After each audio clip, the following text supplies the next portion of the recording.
September 8ರಂದು Shri ಕ್ಷೇತ್ರ ಬೆಳಗೊಳದ ಶ್ರೀ ಲಕ್ಷ್ಮೀ ನರಸಿಂಹ ಸ್ವಾಮಿ ದೇವಸ್ಥಾನದ ಅಂಗಳದಲ್ಲಿ ನಡೆಯುವಂತಹ ಪೂಜಾ ವಿಧಿವಿಧಾನಗಳನ್ನ ನೀವು ಗಮನಿಸ್ತಿರ್ಬೋದು. ಅದಕ್ಕಾಗಿ ಪೂರ್ವ ತಯಾರಿಯನ್ನ ಮಾಡಿಕೊಳ್ಳಲಾಗಿದೆ. ದೇವಸ್ಥಾನದ ಅಂಗಳದಲ್ಲಿ ಹಲವು ಪರಿಕರಗಳನ್ನ ಇರಿಸಿ ವಿಶೇಷ ಪೂಜಾ ಕೈಂಕರ್ಯಗಳನ್ನ ನೆರವೇರಿಸಲಿಕ್ಕಾಗಿ ಆಗಮಿಕರು, ಅರ್ಚಕರು ಬೇರೆ ಬೇರೆ ಭಾಗಗಳಿಂದ ಆಗಮಿಸಿದ್ದಾರೆ. ಈಗಾಗಲೇ ದೇಶ ವಿದೇಶ, ರಾಜ್ಯ ಹೊರ ರಾಜ್ಯ ಅಂದ್ರೆ ಪಕ್ಕದ ಕೇರಳ, ತಮಿಳುನಾಡು, ಆಂಧ್ರ ಪ್ರದೇಶ, ಮಹಾರಾಷ್ಟ್ರ ಸೇರಿದಂತೆ ಬೇರೆ ಬೇರೆ ಭಾಗಗಳಿಂದ ಈಗಾಗಲೇ ವೈದಿಕರು ಆಗಮಿಸಿದ್ದಾರೆ. ಸೆಪ್ಟೆಂಬರ್ 8ರಂದು ಪೂರ್ಣಾಹುತಿ ಹಾಗೂ ಕಳಶ ಪ್ರತಿಷ್ಠಾಪನೆ ಸೇರಿದಂತೆ ಹಲವು ಪೂಜಾ ಕೈಂಕರ್ಯಗಳು ಹಾಗೂ ದೇವತಾ ಕಾರ್ಯಗಳು ಜರುಗುತ್ತವೆ. ಇದಕ್ಕಾಗಿ ಈ ಒಂದು ಅಂದ್ರೆ ದೇವಸ್ಥಾನದ ಪಕ್ಕದಲ್ಲಿರುವಂತಹ ಅಂಗಳದಲ್ಲಿ ಯಜ್ಞವನ್ನ ಮಾಡ್ಲಿಕ್ಕೂ ಕೂಡ ಸಕಲ ತಯಾರಿಯನ್ನು ಕೂಡ ಮಾಡಿಕೊಳ್ಳಲಾಗಿದೆ.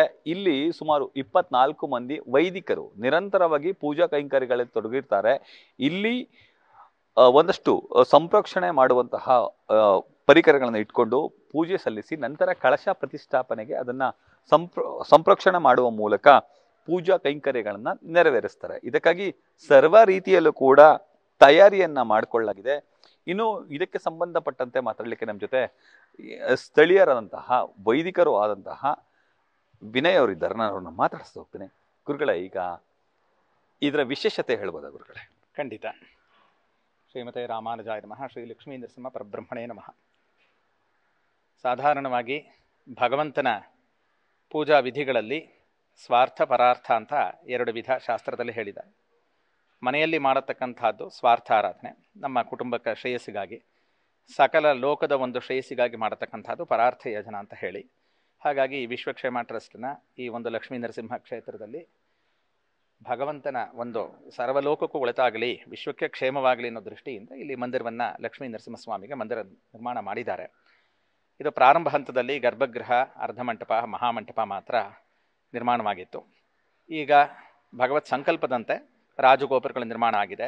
ಪೂರ್ವ ಪಶ್ಚಿಮ ಉಪ ಗೋಪುರಗಳು, ಧ್ವಜಸ್ತಂಭ, ಮಹಾಬಲಿಪೀಠ ಇತ್ಯಾದಿ ಪರಿವಾರ ದೇವತೆಗಳೆಲ್ಲ ಕೂಡ ಜೊತೆಯಲ್ಲಿ ಪ್ರತಿಷ್ಠಾಪನೆ ಆಗ್ತಾ ಇದೆ. ಇದು ಒಂದು ಪರ್ವಕಾಲ ಅಂತಾನೆ ಹೇಳಬಹುದು. ಇಂತಹ ಒಂದು ಇದರಲ್ಲಿ ಆ ಒಂದು ಒಳಗಡೆನೂ ಕೂಡ ಹಲವಾರು ಹಿಂದೆ ಇದ್ದಂತಹ ಶಿಲಾಮಯವಾಗಿತ್ತು. ಇವಾಗ ಸ್ವಲ್ಪ ಅದನ್ನು ಹಿತ್ತಾಳೆ ತಗಡಲ್ಲಿ ಇತ್ಯಾದಿಗಳೆಲ್ಲ ಮಾಡಿರ್ತಾರೆ. ಹಾಗಾಗಿ ವಿಮಾನಗಳಿಗೆ ಹೊಸದಾಗಿ ವರ್ಣಲೇಪನ ಕಲಾಪಗಳೆಲ್ಲ ಮಾಡಿರೋದ್ರಿಂದ ಅದೆಲ್ಲ ಮಾಡಬೇಕಾದ್ರೆ ಭಗವತ್ ಶಕ್ತಿನ ಅಲ್ಲೆಲ್ಲ ಕೆಲಸ ಕಾರ್ಯ ನಡಿಬೇಕಾಗಿರೋದ್ರಿಂದ ಬೇರೆ ಕಡೆಗೆ ಆ ಭಗವಂತನ ಒಂದು ಇದನ್ನ ಸಾನ್ನಿಧ್ಯವನ್ನು ತರೋದಕ್ಕೆ ಇದು ಮಾಡಿರ್ತಾರೆ. ಅದು ಬಾಲಾಲಿಯ ಅಂತ ಹೇಳಿರ್ತಾರೆ. ಪುನಃ ಬಾಲಾಲಿಯಿಂದ ಮತ್ತೆ ಸನ್ನಿಧಿಗೆ ಭಗವಂತನನ್ನು ಅಲ್ಲಿಗೆ ಸ್ಥಾಪಿಸತಕ್ಕಂಥದ್ದು, ಅಲ್ಲಿ ಭಗವಂತನ ಕೊಂಡೊಯ್ದು ಅಲ್ಲಿ ಮತ್ತೆ ಪುನಃ ಭಗವಂತನಲ್ಲಿ ನಿತ್ಯ ಆರಾಧನೆಗಳೆಲ್ಲ ನಡೆಯೋದಕ್ಕೆ ಪೂರ್ವಭಾವಿಯ ಮಾಡುವಂಥದ್ದೇ ಈ ಸಂಪ್ರೋಕ್ಷಣ, ಪ್ರತಿಷ್ಠಾ ಇತ್ಯಾದಿ ಶಬ್ದಗಳಿಂದ ಹೇಳ್ತೀವಿ. ಇಲ್ಲಿ ಪ್ರತಿಷ್ಠೆ ಹೊಸದಾಗಿ ಮಾಡಿರ್ತಕ್ಕಂಥದ್ದು ಪ್ರತಿಷ್ಠೆ ಅಂತ ಹೇಳ್ತೀವಿ. ಜೀರ್ಣವಾಗಿರತಕ್ಕಂಥದ್ದು ವರ್ಣಕಲಾಪಗಳನ್ನು ಹೊಸದಾಗಿ ಮಾಡುವಂಥ ಸಂದರ್ಭದಲ್ಲಿ ದೇವರ ಶಕ್ತಿಯನ್ನು ಕುಂಭದಲ್ಲೋ ಮತ್ತೊಂದು ಬಾಲಾಲಿದಲ್ಲಿ ಮಾಡಿ ಮತ್ತೆ ಪುನಃ ಮಾಡುವಂಥದ್ದು ಇದಕ್ಕೆ ಸಂಪ್ರೋಕ್ಷಣ ಅಂತ ಹೇಳ್ತೀವಿ.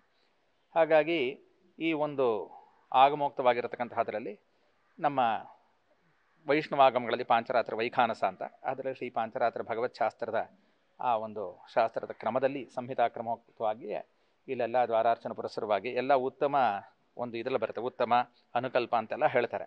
ಆ ಉತ್ತಮ ವಿಧಿನಲ್ಲೇ ಅಂಕರಾರ್ಪಣ ಪುರಸ್ಸರವಾಗಿ ಎಲ್ಲ ಕಾರ್ಯಕ್ರಮಗಳು, ಪ್ರತಿಷ್ಠಾ ಜೀರ್ಣೋದ್ಧಾರ ಕಾರ್ಯಗಳೆಲ್ಲ ನಡೀತಾ ಇದೆ. ಹಾಗಾಗಿ ಇಲ್ಲಿ ಮುಖ್ಯವಾಗಿ ಏನಪ್ಪ ಅಂದರೆ ಆಯಾಯ ಅಂಗಗಳಿಗೆ ದ್ವಾರ ಇರಬಹುದು, ವಿಮಾನ ದೇವತೆಗಳಿರ್ಬೋದು, ಪರಿವಾರ ದೇವತೆಗಳಿರ್ಬೋದು, ಅವರಿಗೆಲ್ಲ ಸಂಬಂಧಪಟ್ಟ ಹಾಗೆ ಒಂದು ಉತ್ತಮ ಕಲ್ಪನೆಯಲ್ಲಿ ಏನೂ ಇಲ್ಲ ಅನ್ನತಕ್ಕಂಥದ್ದು ಒಂದು ಕನಿಷ್ಠ ಕಲ್ಪನೆ ಅಂದರೆ ಏಕಕುಂಡದಲ್ಲಿ ಮಾಡುವಂಥ ವಿಧಾನ ಒಂದಿದೆ, ಚತುಷ್ಕುಂಡ ವಿಧಾನ ಇದೆ, ಅಷ್ಟಕುಂಡ ವಿಧಾನ ಇದೆ.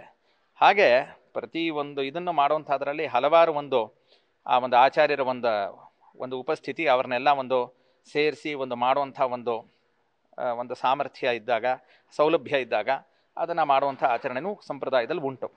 ಆ ರೀತಿಯಲ್ಲಿ ಎಲ್ಲ ಈ ಒಂದು ಇದರಲ್ಲಿ ನಮ್ಮ ಟ್ರಸ್ಟಿನಲ್ಲಿರತಕ್ಕಂತಹ ಶ್ರೀಮಾನ್ ಉ.ವೆ. ವೀರ ರಾಘವಾಚಾರ್ಯರವರು ಮತ್ತು ಶ್ರೀರಾಮ್ ಅವರೆಲ್ಲ ಇದಕ್ಕೆ ವಿಶೇಷವಾಗಿ ಭಗವಂತನ ಸಂಕಲ್ಪ ಮಾಡಿ, ಭಗವಂತ ಹಾಗೇನೆ ಅವರ ಮನಸ್ಸಿನಲ್ಲಿ ಹೇಗಿದೆಯೋ ಹಾಗೇನೆ ಕೂಡ ಇದೆಲ್ಲ ನೆರವೇರೋದಕ್ಕಾಗಿಯೇ ಎಲ್ಲ ದಿವ್ಯ ದೇಶಗಳು ಅಂತ ಹೇಳ್ತೀವಿ ನಮ್ಮ ಶ್ರೀ ವೈಷ್ಣವ ಸಂಪ್ರದಾಯದಲ್ಲಿ. ಶ್ರೀರಂಗ, ಕಂಚಿ, ಹಾಗೆ ಮೇಲುಕೋಟೆ ಇತ್ಯಾದಿಗಳೆಲ್ಲ, ಹಾಗೆ ತಮಿಳುನಾಡಿನ ಇತರ 108 ದಿವ್ಯ ದೇಶಗಳು ಅಂತ ನಮ್ಮಲ್ಲಿ ಪ್ರಸಿದ್ಧಿ.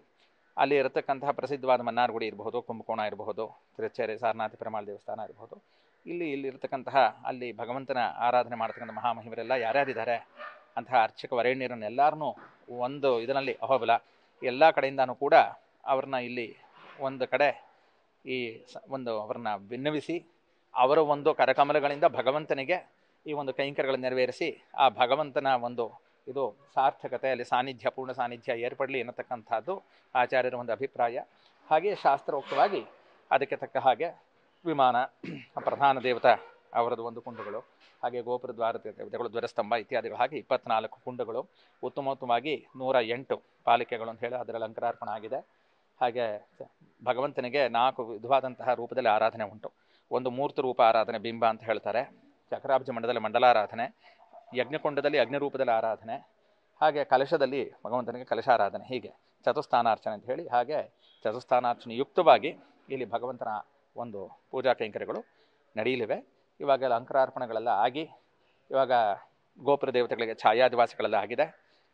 ಸಂಜೆಯಿಂದ ಮತ್ತೆ ಆ ಗೋಪುರ ದೇವತೆಗಳೆಲ್ಲ ಛಾಯಾ ಸ್ನಾಪನ ಮತ್ತು ಇತ್ಯಾದಿಗಳೆಲ್ಲ ಕಾರ್ಯಕ್ರಮಗಳು ನಡೆದು ನಾಳೆಯಿಂದ ಬಾಲಾಲಿ ಎಳೆದಿರತಕ್ಕಂತಹ ಮೂರ್ತಿಯನ್ನು ಇಲ್ಲಿ ವೇದಿಕೆಗೆ ಬಿಜಮಾಡಿಸಿ ಒಂದು ಕಾರ್ಯಕ್ರಮಗಳೆಲ್ಲ ಪೂಜಾ ಕೈಂಕರ್ಯ ಯಜ್ಞ ಕಾರ್ಯಕ್ರಮಗಳೆಲ್ಲ ಆರಂಭವಾಗುತ್ತೆ. ಸಾಮಾನ್ಯವಾಗಿ ಧಾನ್ಯಗಳಿದೆಯಲ್ಲ, ಆ ಧಾನ್ಯಗಳು ಏನು ಗುರುಗಳೇ, ಮತ್ತೆ ಯಾರೆಲ್ಲ ಈ ವೈದಿಕ ಕಾರ್ಯಕ್ರಮದಲ್ಲಿ ಪಾಲ್ಗೊಳ್ತಾರೆ?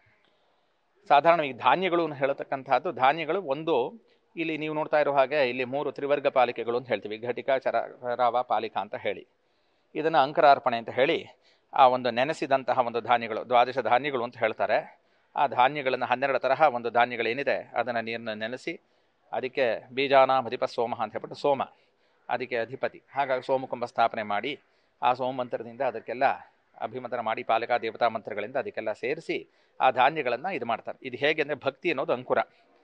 ಹೇಗೆ ಅದು ಒಂದು ಮೊಳಕೆ ಹೊಡೆದು ಆ ಮೊಳಕೆಯಿಂದ ಎಲೆ ಇದಾಗಿ, ಎಲೆಯಿಂದ ಹೂವಾಗಿ, ಹಣ್ಣಾಗಿ ಹೇಗಾಗುತ್ತೆ, ಹಾಗೆ ನಮ್ಮ ಭಕ್ತಿ ಅನ್ನೋದು ಹಾಗೆ ವೃದ್ಧಿಸಬೇಕು. ಹಾಗಾಗಿ ಈ ಧಾನ್ಯಗಳನ್ನು ಈ ರೀತಿ ಅಂಕುರಕ್ಕೆ ಬಳಕೆ ಮಾಡ್ತೀವಿ. ಯಜ್ಞದಲ್ಲಿ ಮಾಡತಕ್ಕಂಥ ಅದರಲ್ಲಿ ದ್ರವ್ಯಗಳಲ್ಲಿ ಒಂದು ಧಾನ್ಯವೂ ಕೂಡ ಒಂದು, ಹೀಗಾಗಿ ಅದನ್ನು ಬಳಸ್ತೀವಿ. ಇನ್ನು ಎರಡನೇದಾಗಿ ಮಾಡತಕ್ಕಂತಹ ವೈದಿಕರು ಯಾರ್ಯಾರು ಇದು ಮಾಡ್ತಾರೆ ಅಂತ ಹೇಳ್ತಾರೆ. ಆಗಮ ದೀಕ್ಷಿತರಾಗಿರತಕ್ಕಂಥವರು, ಮಂತ್ರ ದೀಕ್ಷಿತರಾಗಿ ಆ ಚಕ್ರಾರ್ಜುನ ದೀಕ್ಷೆಯೋ ಮತ್ತೊಂದು ದೀಕ್ಷಿತರಾಗಿರತಕ್ಕಂತಹ ಅವರು ಯಾರಿದ್ದಾರೆ ಅವರಲ್ಲಿ ಈ ಒಂದು ಯಜ್ಞಕುಂಡದಲ್ಲಿ ಅವರ ಆಚಾರ್ಯರಾಗಿ ನಿರ್ವಹಿಸಿ ಈ ಒಂದು ಕೈಂಕರ್ಯವನ್ನು ನೆರವೇರಿಸ್ತಾರೆ. ಇಷ್ಟು ವೈದಿಕರಾದಂತಹ ವಿವೇಕ್ ಅವರ ಮಾತುಗಳು. ನಾಳೆ ಹಾಗೂ ನಾಳಿದ್ದು ವಿವಿಧ ಪೂಜಾ ಕೈಂಕರ್ಯಗಳು ಜರುಗುತ್ತವೆ. ಸೆಪ್ಟೆಂಬರ್ 8ರಂದು ನಡೆಯುವಂತಹ ಕಾರ್ಯಕ್ರಮಕ್ಕೆ ಪೂರಕವಾಗಿ ಹಲವು ಕಾರ್ಯಕ್ರಮಗಳು ಈ ಒಂದು ಯಾಗ ಮಂಟಪದಲ್ಲಿ ಜರುಗಲಿವೆ ಅನ್ನೋ ಮಾತನ್ನೇ ಹೇಳ್ತಾರೆ. ಬೆಳಗೊಳದಿಂದ ಕ್ಯಾಮ್ರಾಮನ್ ವಿನಯ್ ಜೊತೆ Ravi Pandavapura, news first, Mandya. News first ನಿರ್ಭೀತಿಯಿಂದ ನಿಮ್ಮ ಪರವಾಗಿ.